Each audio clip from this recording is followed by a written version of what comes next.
نور محمد صلی اللہ لا الہ الا اللہ۔ آپ کو اتنا پتا ہے کہ انسان کا سر اور سورج دونوں کے درمیان صرف ایک ہاتھ کا فاصلہ ہوگا۔ کتنا؟ اتنا اوپر ہوگا سورج۔ آج چوتھے آسمان سے چمکتا ہے پیٹھ کی طرف سے تو کتنی دھوپ لگتی ہے، اس دن چہرے کی طرف سے چمکے گا۔ یہ کہانی قصہ نہیں، حضور کی حدیث ہے۔ سر ایسے کھولیں گے بھیجے جیسے چولہے پہ رکھی ہوئی ہانڈی کے اندر پانی کھولتا ہے۔ سارے انبیاء آدم علیہ السلام سے لے کے عیسیٰ علیہ السلام تک ہر نبی کہے گا نفسی نفسی، آج میری فکر مجھے ہے۔ اور لوگ ان کے پاس مدد کے لیے جائیں گے تو کہیں گے اذهبوا الی غیری، جاؤ کسی اور کے پاس۔ حضرت آدم بھی کہیں گے اذهبوا الی غیری، جاؤ کسی اور کے پاس، نفسی نفسی، آج تو مجھے اپنی فکر ہے۔ انبیاء کرام، آج کل آپ یہ سمجھتے ہیں کہ صرف نماز پڑھ کے آپ جنتی ہو جائیں گے؟ اگر صرف نماز پڑھ کے ڈائریکٹ جنت ملے گی تو کیا آدم علیہ السلام نے نماز نہیں پڑھی؟ آدم علیہ وہ کہیں گے نفسی نفسی، حضرت ابراہیم علیہ السلام کہیں گے نفسی نفسی، حضرت موسیٰ علیہ السلام کہیں گے نفسی نفسی، بلکہ یہاں تک کہ کعب آبار کہتے ہیں کہ یہ انبیاء اپنے گھٹنوں کو زمین پہ ٹیک کر سر سجدے میں رکھ کے کہیں گے اللہ آج ہم اپنے لیے مانگتے ہیں، کسی کے لیے کچھ نہیں مانگتے۔ حضرت عیسیٰ علیہ السلام کہیں گے مولا آج میں اپنی ماں مریم کے لیے بھی کچھ نہیں مانگتا، آج میں اپنی ماں مریم کے لیے بھی کچھ نہیں مانگتا، میں تو آج صرف اپنے لیے مانگتا ہوں، مجھے امان دے دے بس، مجھے اور کچھ نہیں چاہیے۔ بلکہ میرے بھائیوں یہاں تک حدیث میں آیا ہے کہ ماں باپ تمنا کریں گے کہ میرے بیٹے کو اللہ جہنم میں ڈال دے اور مجھے بچا جائے، میرے بدلے میرا بیٹا جہنم میں چلا جائے، میرے بدلے میری بیٹی جہنم میں چلا جائے، میرے بدلے میری بیوی جہنم میں چلا جائے، میرے بدلے میرا شوہر جہنم میں چلا جائے۔ یہ ہوگا وہاں نفسا نفسی کا عالم۔ نفسا نفسی اسی کو کہتے ہیں، قیامت کو قیامت اسی لیے کہتے ہیں، وہاں کوئی کسی کا پرسان حال نہیں۔ لیکن قربان میرے آقا علیہ السلام کے دیوانوں، آج جس نبی سے تم نے تعلق کمزور کر لیا نا، داڑیاں مڈا کر گٹروں میں پھینکتے ہو، نکڑوں پہ چوراہے پہ بیٹھ کے گانا سن کے اس نبی کا دل دکھاتے ہو، مسجدوں کو ویران کر کے نمازوں کو ترک کر کے اس رسول پاک کے دل کو تکلیف پہنچاتے ہو، جہاں پر کوئی کام نہیں آئے گا وہاں پر میرے آقا ایسے دوڑ رہے ہوں گے جیسے ایک ماں اپنے گم شدہ بچے کو ڈھونڈتی ہے۔ حضور تلاش کر رہے ہوں گے میرا امتی کہاں ہے، میرا امتی کہاں ہے۔ اور کیا ہوگا پتہ ہے؟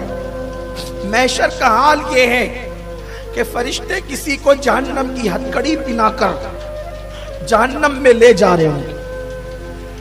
اور پتہ ہے جب کسی کو اللہ کہے گا جہنم میں لے جانے کے لیے، ایک آدھ فرشتہ اسے پکڑ کے نہیں لے جائے گا، ایک ایک آدمی پر 70 ہزار فرشتے ہوں گے جو اس کو کھینچ کر لے جا رہے ہوں گے۔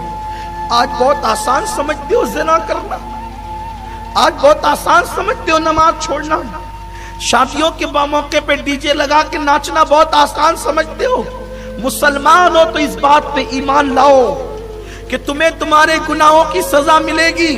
قرآن کہتا ہے ان الابرار لفی نعیم وان الفجار لفی جحیم، نیکوں کو جنت ہے، پاپیوں کے لیے جہنم ہے، اور وہ بھی جہنم کی زنجیر ہتکڑی۔ حدیث پاک ہے میرے آقا علیہ السلام نے فرمایا کہ جہنم کی ایک کڑی، جو ہتکڑی کی ایک کڑی ایک زنجیر ہوگی، دنیا میں ابتدائی دنیا سے لے کر دنیا کے ختم ہونے تک جتنا لوہا لوکھنڈ پیدا ہوا وہ سب ایک کڑی کے اندر آ جائے گا۔ سوچو کتنی وزنی ہوگی وہ کڑی۔ جھوٹ بول کر جہنمی بن رہے ہو،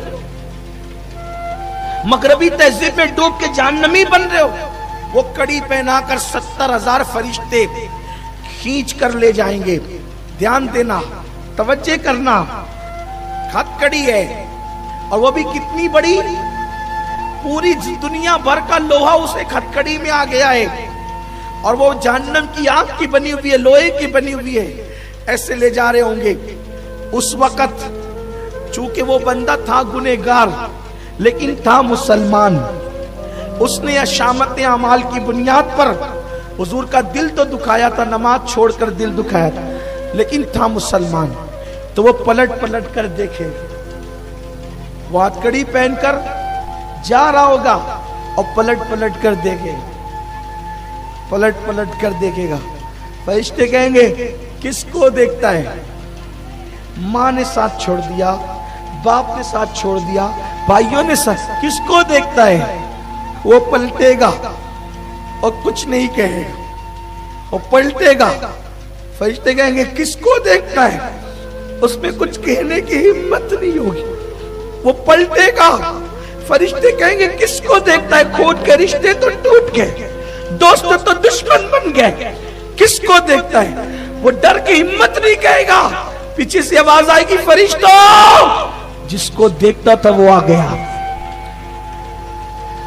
جس کو دیکھتا تھا وہ آ گیا۔ نگاہیں اٹھے گی تو وہ کوئی اور نہیں، وہ آمینہ کا لال ہوگا۔ انبیاء کو اپنی فکر ہوگی، میرے آقا کو امت کی فکر۔ اگر اللہ جناب موسیٰ کا امتی بناتا تو بھی احسان تھا، لیکن وہ موسیٰ کا امتی نہیں بنایا۔ جس دن حضرت موسیٰ کہیں گے کہ اپنے لیے مانگتا ہوں، کسی کے لیے کچھ نہیں مانگتا، اللہ نے تو ہمیں کتنا قسمت والا بنایا نا، کتنی تقدیر والا بنایا کہ نبی بھی دیا تو وہ محبوب جس کو قیامت میں اپنی نہیں اپنی امت کی پڑی ہوگی۔ کیا تم اس نبی کا اپنے آپ کو عاشق نہیں بناؤ گے؟ کوئی ہیرو کی طرح بال بڑھاتے ہو، بولو نبی کی طرح بال کیوں نہیں رکھتے؟ ہیرو کی طرح کپڑے پہنتے ہو، نبی کی سنت کے مطابق کیوں نہیں پہنتے؟ ہیرو کی طرح چلتے ہو، آقا کی سنت کے مطابق کیوں نہیں چلتے؟ آؤ حضور سے عشق کریں، حضور سے محبت کریں۔ جس کی محبت جان ایمان ہے، اپنی اولاد، اپنے دوست احباب، ان کے دلوں میں محبت رسول بھر دے، اور پھر کیا ہوگا؟ آواز آئے گی رکو، جس کو دیکھ رہا تھا وہ آ گیا۔ جب دیکھیں گے تو آمینہ کا لال ہوگا، وہ مجرم شرمسار ہوگا، شرمسار ہوگا، وہ شرم سے ڈوبا ہوگا، نگاہیں نیچی ہوگی، اس لیے کہ ہمت تو نہیں ہے کچھ بولنے کی، لیکن پلٹ کر دیکھ رہا تھا کہ پاپی ہوں، گنہگار ہوں، بدکار ہوں، لیکن امتی تو آمینہ کے لال کا ہوں۔ بس جب وہ دیکھے گا حضور کو شرم سے سر جھکا لے گا، لیکن اس وقت بھی میرے آقا اس کو جھڑکیں گے نہیں، اس کو دھکے نہیں دیں گے، بلکہ اس کی زنجیر کو صرف دیکھ لیں گے تو حضور کی نگاہ کا یہ معجزہ دنیا دیکھے گی کہ اتنی بڑی زنجیر حضور کے دیکھنے کی وجہ سے کٹ کر کے زمین پہ گر جائے گی، اسے آزاد کر دیا جائے گا۔ آقا فرمائیں گے چھوڑو یہ میرا ہے۔ فرشتے خدا کی طرف دیکھیں گے، وہ اللہ جو سبوں سے پاک ہے، اللہ فرمائے گا دیکھتے کیا ہو، جو میرا محبوب کہتا ہے وہی کرو، کیونکہ وعدہ کیا ہے حبیب تجھے اتنا دیں گے کہ تو راضی ہو جائے گا۔ آج اس کی رضا کے لیے جنت عطا کی جاتی۔ سبحان اللہ، یہ حبیب کی شان ہے، یہ آقا کی شان ہے۔ اس نبی سے دل نہیں لگاؤ گے، سب سے پیار کرتے ہو، ان سے کیوں پیار نہیں کرتے؟ جو تمہاری دنیا میں بھی مفید ہے، جو تمہاری قبر میں بھی مفید ہے، جو تمہاری حشر میں لوگوں کی زبانیں پیاس سے لٹک رہی ہوگی سینے پہ، حضور اپنے ہاتھوں سے جامع کوثر پہ۔ سبحان اللہ، یہ کہانی قصہ نہیں، حضور کی حدیث ہے۔ آپ جان میزان پر ترازو جو ہوگا نا، ترازو جن کی نیکیاں کم ہوگی، حضور اپنی نیکیاں ڈال کر اس کا پلڑا وزنی بنا رہے ہوں گے۔ سبحان اللہ۔ ابھی قاری صاحب نے پڑھا نا تو مجھے محشر یاد آیا۔ جب یہ سب ہو رہا ہوگا، حضور کسی کو جام پلا رہے ہوں گے، حضور فرماتے ہیں قیامت میں اتنا مصروف رہوں گا۔ آپ تھک تو نہیں گئے نا؟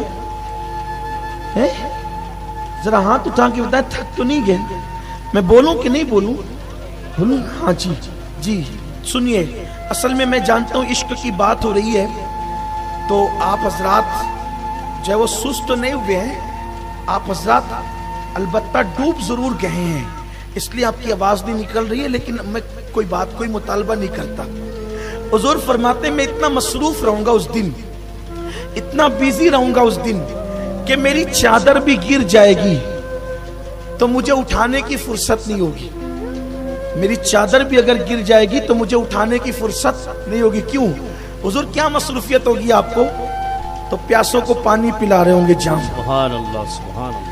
کسی کا پلڑا بھاری کرا رہے ہوں گے, نیکیاں ڈال ڈال کے وزنی بنا رہے ہوں گے نیکیوں سے, اور کوئی پلسراف سے گزر رہا ہوگا لڑکتے ہوئے تو رب سلیم کہہ کر کے اس کو پار لگا رہے ہوں. سبحان اللہ سبحان اللہ سبحان اللہ. قاری صاحب نے پڑھا تو میں نے سوچا کہ کسی کو پلا رہے ہیں, کسی کو بچا رہے ہیں, کسی کا نام اعمال وزنی بنا رہے ہیں, لیکن میں تو سب سے زیادہ گنہگار ہوں ان کی امت میں, میرا کیا ہوگا؟ تو مجھے جب یاد آیا تو وہ مقطع انہوں نے پڑھا کہ مجھ پہ محشر میں سبحان اللہ سبحان اللہ. نصیر ان کی نظر پڑ ہی گئی. اتنے ہنگاموں میں, اتنے اچھے اچھوں میں, کہیں کسی کونے کپڑے میں ہم بھی پڑے ہوں گے جرموں کی وجہ سے, اس لیے کہ اچھے تو ہیں نہیں, نہ اپنے اعمال کا کیا ٹھکانہ. عمل نیک کیا بھی تو چھپانے نہ دیا, نفس بدکار نے دل پر یہ قیامت توڑی, عمل نیک کیا بھی تو چھپانے نہ دیا. کہیں ہم بھی پڑے ہوں گے تو کہا کہ مجھ پہ محشر میں نصیر ان کی نظر پڑ ہی گئی, کہنے والے اسے کہتے ہیں خدا کا کرنا. سبحان اللہ. اور وہ کوئی